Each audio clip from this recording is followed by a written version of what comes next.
Fuateni Karia bwana. Mwamwacha Karia president wangu mnaniuliza mimi bwana. Lakini mwenyekiti wako pia una nafasi ya president wangu akiwepo mimi siongei. Lakini mambo mazuri. Muulizeni Karia bwana. Karia ndio mwenyekiti wetu, ndio anatupa muongozo. Kwa tathmini tu ya kikao kwa sababu ulikuwepo kama mwenyekiti. Simeshapata kutoka kwa Hersi. Hapana. Upande mwenyekiti. Hatujapata mwenyekiti na msemaji. Kwa hiyo mtasikia kutoka kwa msemaji wangu. Lakini nini ambacho kimejadiliwa? Mtasikia kutoka kwa msemaji wangu. Kuna mwafaka wote mzuri unaopatikana. Msemaji wangu ataeleza yote. Sawa? Sawa.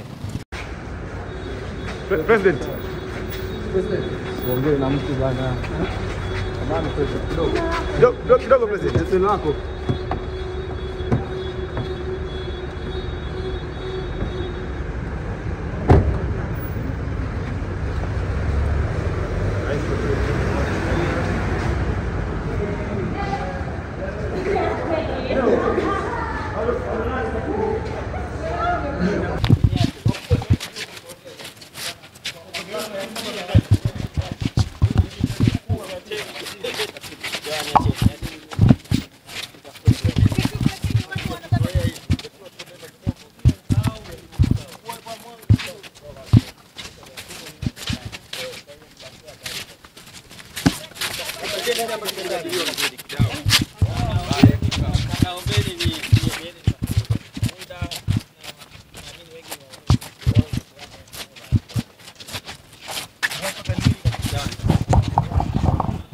Haya, asante.